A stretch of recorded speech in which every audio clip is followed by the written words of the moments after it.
ఒక పక్క ఫలానా కమ్యూనిటీకి ఊడిగం చేస్తూ మా పార్టీలు గెలిస్తే ఫలానా కులానికి అగ్ర కులానికి పోతానని చెప్పుకునే నాయకులు ఒకవైపు అయితే, ఫలానా కులానికి నేను దత్తత పోతాను, ఆ కులం ఆ వెనుకబడిన కులానికి నేను ఆదర్శంగా నిలిచి అభివృద్ధి పదంలో నడిపిస్తున్నానని పవన్ కళ్యాణ్ గారు ఒక పక్క ఉన్నారు.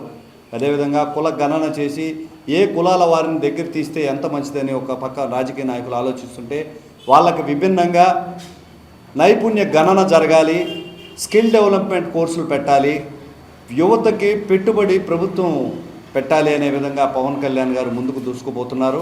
ఈ రోజున దేశవ్యాప్తంగా అత్యంత ఆదరణ కలిగిన నాయకుడిగా పవన్ కళ్యాణ్ గారు ఎదగబోతున్నారు. దీనికి నిదర్శనంగా ఈరోజు మిత్రులు పార్టీలోకి చేరడం నిజంగా సంతోషంగా ఉంది.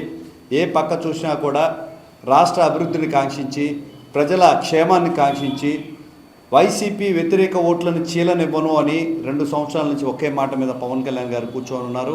దానిని ఈరోజు గణనీయంగా ముందుకు తీసుకెళ్తున్నామని కూడా నేను తెలియజేస్తున్నాను. ఈ రోజున ఎన్డీఏ కూటమి తరపున పోటీ చేస్తున్న అభ్యర్థులు ఎవరైతే ఉన్నారో వారందరికీ కూడా పట్టం కట్టవలసిందిగా ఈరోజు నేను పిలుపునిస్తున్నాను.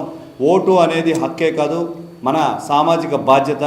అందరూ కూడా ఈ 4 సంవత్సరాల 5 సంవత్సరాల రాక్షస పాలనని తరిమి కొట్టాలంటే ప్రతి ఒక్కరు కూడా బాధ్యతగా ఓటు వేసి ప్రజాప్రభుత్వాన్ని స్థాపించాల్సిందిగా నేను కోరుకుంటున్నాను.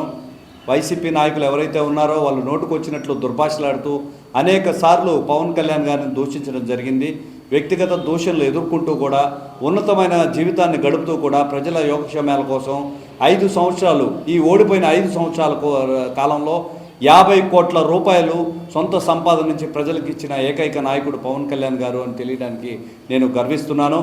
ఇదే విధంగా ఎన్డీఏ ఉమ్మడి అభ్యర్థులు ఎవరైతే పోటీ చేస్తున్నారో వాళ్ళందరూ కూడా ఈరోజు పార్టీలో చేరిన వాళ్ళకి మద్దతు పలికి వాళ్ళ గెలుపుకి మీరందరూ మద్దతు తెలపాల్సిందిగా నేను కోరుకుంటున్నాను. రానున్న రోజుల్లో నెల్లూరు జిల్లా పరిధిలో జనసేన పార్టీని బలోపేతం చేసి రాబోయే రోజుల్లో ఒక శక్తివంతమైన పార్టీగా తయారు చేసేదానికి పాత కొత్త నాయకులతో కలిసి పనిచేస్తామని తెలియజేసుకుంటున్నాను. జై జనసేన, జై హింద్.